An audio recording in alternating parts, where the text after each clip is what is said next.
let's talk about self-control. Rather than responding to immediate impulses, we can plan, evaluate alternative actions, and often enough avoid doing things we will later regret. Is that correct?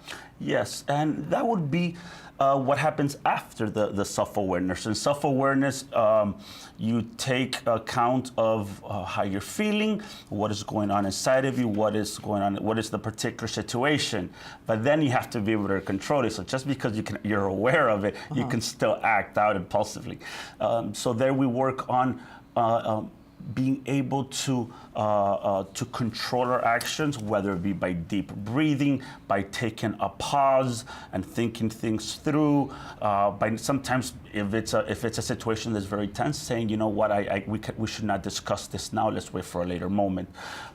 So it is sort of what happens right after self-awareness. Is you have to have this other part of it, which is the self-control. So how does self-control increase emotional intelligence?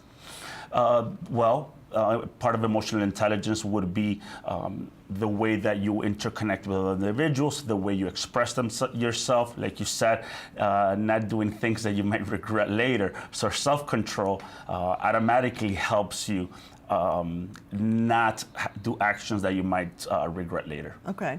And self-control also means staying calm in a crisis and not being impulsive about something. We often see a person with impaired impulse control when dealing with post-traumatic stress disorder.